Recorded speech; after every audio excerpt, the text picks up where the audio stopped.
कहाँ से आए बदरा हो। डॉक्टर आशुतोष एक बहुत बड़े कैंसर स्पेशलिस्ट हैं जो मुंबई में रहते हैं। वे हॉस्पिटल कैंपस में ना रहकर बाहर एक फ्लैट में रहते हैं। उन्हें सिर्फ अपने काम, मरीज, योगा व शास्त्रीय संगीत में रुचि है। उन्हें प्लांट्स का भी बहुत शौक है। हर सुबह की तरह योगा करके शास्त्रीय संगीत सुनते हुए बालकनी में पौधों से बातें कर रहे हैं। वे सोशल लाइफ से भी काफी दूर रहते हैं। काशी काका चाय लेकर आते हैं। तभी डोरबेल बजती है। काका, जरा देखिए कौन आया है सुबह सुबह। कहीं कोई पेशेंट तो नहीं, वरना यहाँ मुंबई की भागदौड़ की जिंदगी में सब इतने व्यस्त रहते हैं कि किसी को किसी की खबर लेने की फुर्सत ही कहाँ। काका दरवाजा खोलते हैं। सामने से 23-24 साल का लड़का पूछता है, डॉक्टर साहब हैं? जी, बालकनी में चाय पी रहे हैं। कहिए, कुछ काम था? इतने में आवाज सुनकर पीछे से डॉक्टर आशुतोष आ जाते हैं। गुड मॉर्निंग सर, मैं सामने वाले फ्लैट में रहता हूँ। अभी कुछ दिनों पहले ही हम यहाँ शिफ्ट हुए हैं। वैसे तो आजकल सब कुछ फोन पर ही है, पर मुझे न्यूज़पेपर देखना था। क्या मैं आपका कल का पेपर ले सकता हूँ? हाँ हाँ, क्यों नहीं। काका, इनको पेपर दे दीजिए। कहकर डॉक्टर आशुतोष कमरे में हॉस्पिटल के लिए तैयार होने चले जाते हैं।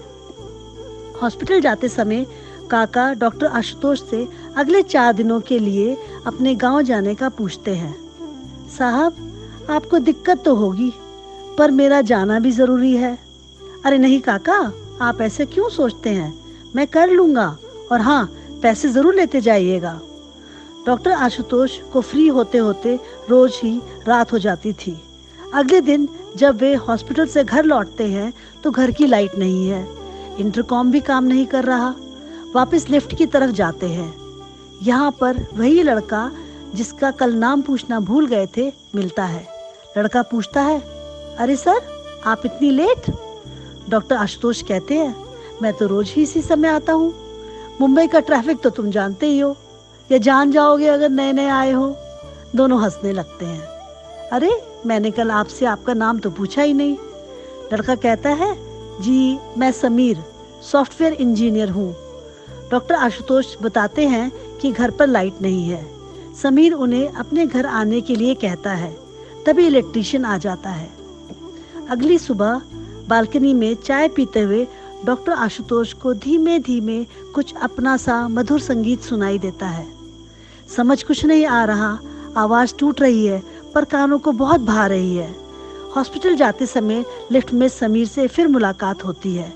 समीर उन्हें अगले दिन संडे को बहुत अपनेपन से अपने घर आने को कहता है। डॉक्टर आशुतोष मुस्कुरा देते हैं। कार में सोचते हैं कि समीर से मिलने के बाद बहुत अच्छा सा लगता है। बहुत दिनों बाद कोई इतने अपनेपन से बोला था।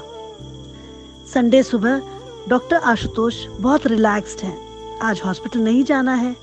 बालकनी में फिर वही धीमी धीमी मधुर संगीत की आवाज जो शायद समीर के फ्लैट से आ रही है।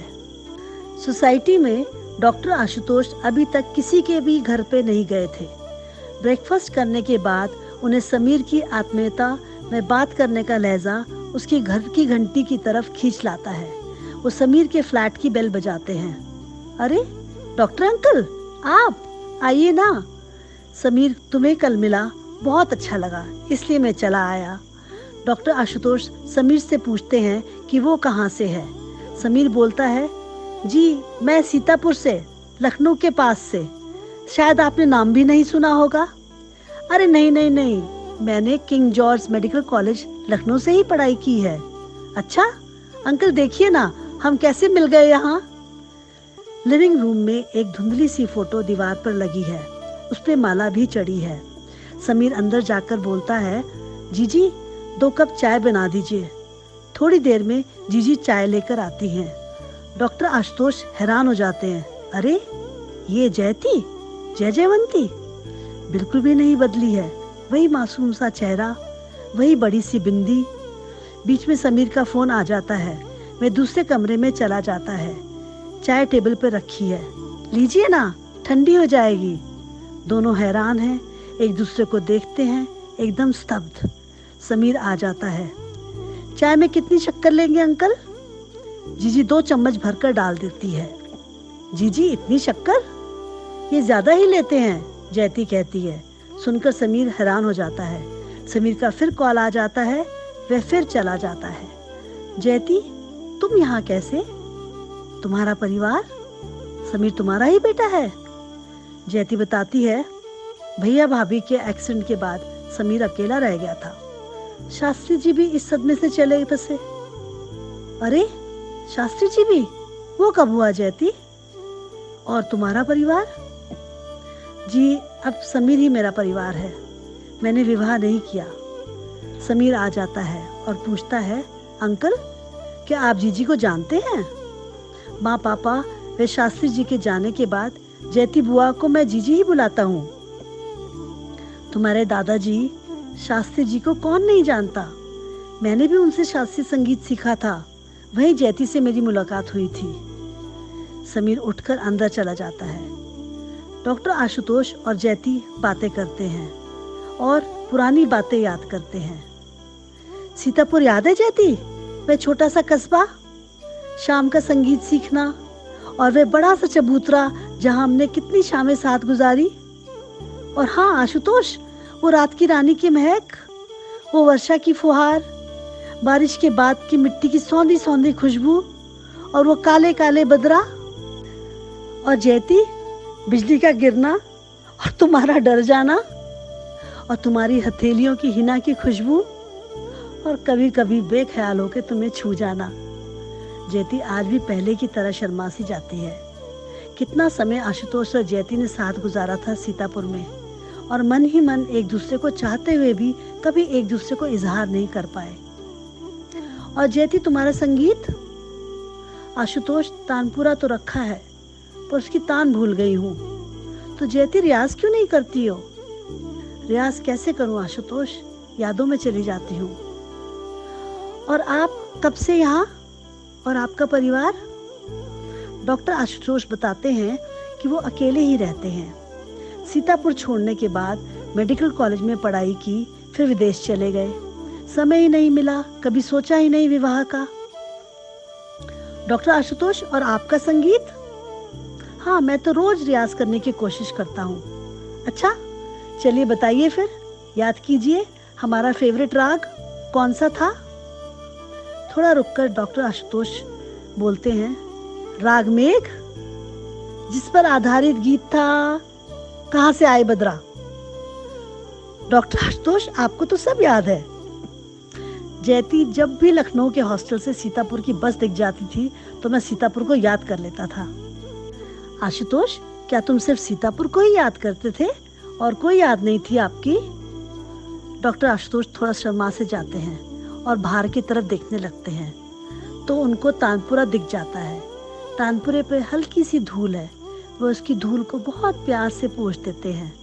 इधर समीर आ जाता है, बोलता है, डॉक्टर अंकल आज खाना हमारे साथ ही खाइए, जीजी खाना बहुत अच्छा बनाती हैं। नहीं नहीं, मैं खाने का इंतजाम कर लूँगा, वैसे आज काशी काका भी छुट्टी पर हैं। पीछे से जयती कहती है, फिर तो आप खाना जरूर हमारे साथ ही खाइए, जो बनाया है सीधा सादा। थाली में वही गट्टे की सब्जी, ज्वार की रोटी और बूंदी का रायता। थोड़ी देर के लिए डॉक्टर आशुतोष पुरानी यादों में चले जाते हैं और भावुक हो जाते हैं। समझ नहीं आता डॉक्टर आशुतोष को कि आज वो इतने भावुक क्यों हो रहे हैं। शायद इतना प्यार, अपनापन बरसों के बाद मिला था। घर आकर शाम को बालकनी में डॉक्टर आशुतोष सोचते हैं कि यह भी एक अजीब दास्तां है, मालूम ही नहीं चला कहाँ और कैसे शुरू हुई। घर की बत्तियां जल गई हैं, आज रोशनी अच्छी लग रही है, आज रोशनी थोड़ी ज्यादा ही अच्छी लग रही है। सोचते हैं वो शाम भी कुछ अजीब थी, ये शाम भी कुछ अजीब है, वो कल भी पास पास थी, वो आज भी करीब है। वो शाम कुछ अजीब थी, ये शाम भी अजीब है, वो कल भी पास पास थी, वो